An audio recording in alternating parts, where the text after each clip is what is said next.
Salut à tous, bienvenue sur la chaîne de l'AMUS. Toutes les petites vidéos que vous venez de voir, elles ont un point commun, ce sont les traumatismes de la cheville. Mais un trauma de la cheville, qu'est-ce que c'est? Dans cette vidéo, on va répondre à toutes vos questions sur le sujet, et pour ça, on va accueillir Noé, un étudiant en 4e année en kiné.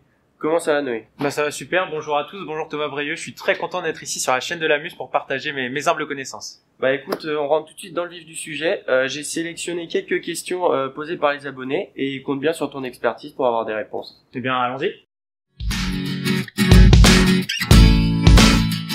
Pour commencer, une question qui nous vient de Quentin DLP. Quelle est la différence entre une entorse et une fracture? Alors ça, c'est une super question, ça va nous permettre de poser les bases du sujet. C'est vrai, vaut mieux repartir du début. Alors, premièrement, faut savoir que les entorses vont essentiellement s'intéresser aux ligaments, là où les fractures impliquent les os. Concernant les entorses, celles-ci peuvent atteindre un ou plusieurs ligaments et peuvent aller d'une simple distension à la déchirure partielle ou complète. On en déduit des degrés de gravité variables. Le plus souvent, une entorse de cheville survient à la suite d'un mouvement brutal en torsion de pied vers l'intérieur, à la suite d'un faux pas au creux du sol ou encore les escaliers ou encore avec un contact direct, notamment au sport ou avec un accident de la route. La plupart des entorses affectent le ligament qui va de là à là, ce qui peut expliquer certaines de vos douleurs localisées sur le côté du pied. Plus rarement, on retrouve des douleurs localisées à l'intérieur du pied quand celui-ci part vers le dehors. Ensuite, en ce qui concerne les fractures, comme on l'a dit tout à l'heure, elles impliquent les os et on va donc les classifier en fonction du nombre d'os qui sont atteints. On peut donc retrouver la malléole externe, le bord postérieur du talus ou encore la malléole interne.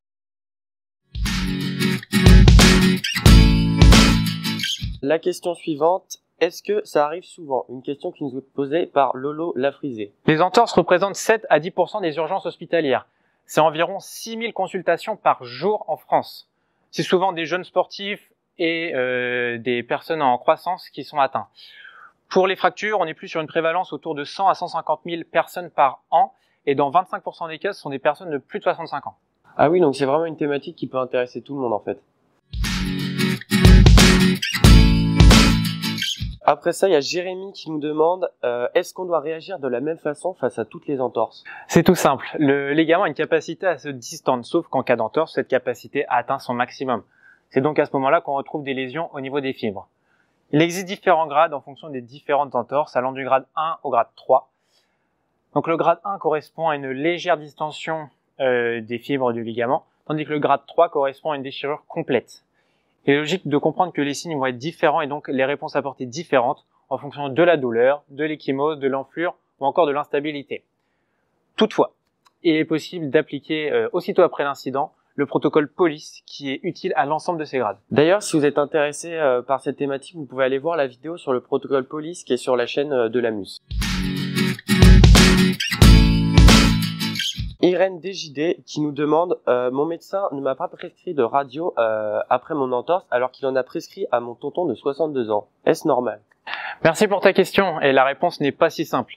En effet, lorsque vous subissez un traumatisme de cheville, le professionnel de santé que vous allez aller voir va réaliser un diagnostic.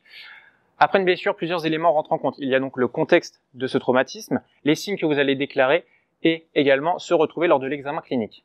En fonction des résultats de ces différents éléments, le professionnel de santé a donc des critères pour justifier et déterminer si oui ou non vous avez besoin de la réalisation d'examens complémentaires comme la radio. Dans ton cas, si le médecin ne t'a pas prescrit d'examen complémentaire, c'est que tu ne rentrais pas dans ces critères. Il a donc diagnostiqué grâce à tes signes et symptômes une entorse simple qui ne nécessitait pas de radio. Pour terminer, Adélie Dello qui nous demande « Je me suis fait une entorse, qui dois-je aller consulter ?» Alors plusieurs solutions s'offrent à vous. En effet, plusieurs professionnels sont en mesure de vous prendre en charge rapidement à la suite de votre traumatisme. Vous pouvez aller soit directement aux urgences, prendre rendez-vous chez votre médecin traitant ou encore aller voir votre masseur-kinésithérapeute. Tous ces professionnels de santé sont en mesure de vous prendre en charge rapidement et donc de réaliser un premier diagnostic pour vous traiter ou de vous réorienter au besoin. Dans tous les cas, il faut que vous alliez voir un professionnel de santé pour qu'il réalise un diagnostic. Du coup, pour choisir la personne à aller voir, il faut que vous choisissiez en fonction de ce qui est le plus simple et le plus pratique pour vous. Mais aussi en fonction de ce qu'il y a de disponible autour de chez vous. De plus, l'urgence de la situation va forcément induire votre choix. En effet, si vous venez de subir un gros traumatisme ou que vous ne parvenez pas à poser le pied par terre et faire quelques pas, alors il va falloir favoriser les urgences qui sont en mesure théoriquement de vous prendre en charge plus rapidement. Pour d'autres situations, prendre rendez-vous chez votre médecin traitant ou aller voir votre masseur-kinésithérapeute peut-être la solution dans les jours qui suivent. Maintenant, on sait globalement comment réagir face à un traumatisme de la cheville. Merci beaucoup Noé d'avoir pris le temps de répondre aux questions des abonnés. Merci à vous de m'avoir invité sur la chaîne. Merci à vous d'avoir regardé la vidéo. N'hésitez pas à laisser un commentaire, vous abonner et à la prochaine pour une autre vidéo. Salut! Salut!